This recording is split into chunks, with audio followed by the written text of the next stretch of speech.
నేను ఒక్క పూట తిండికే లేని పేద కుటుంబంలో పుట్టాను.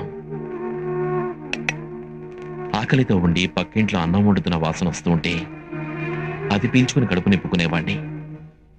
ఎవరైనా ఒక్క పూట అన్నం పెడతారా అని ఒక్కొక్క గుమ్మ ముందు వెళ్లి నిలబడేవాణ్ణి. ఎవరూ అన్నం పెట్టలేదు.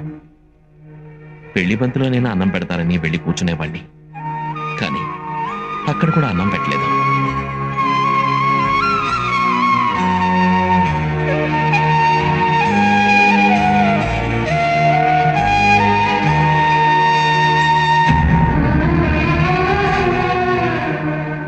అప్పుడు నన్ను ఆదరించింది ఈ రాగి ముద్దే. ఆ రోజే తెలుసుకున్నాను నాలాంటి పేదవాడికి ఇదే శాశ్వతమని. నువ్వన్నట్టు బంగారు పళ్ళెంలో పంచభక్ష ప్రమాణాలు తినచ్చు, కానీ అదంతా డబ్బున్నంత వరకే. అందుకే డబ్బు ఉన్నా లేకపోయినా ఎప్పుడు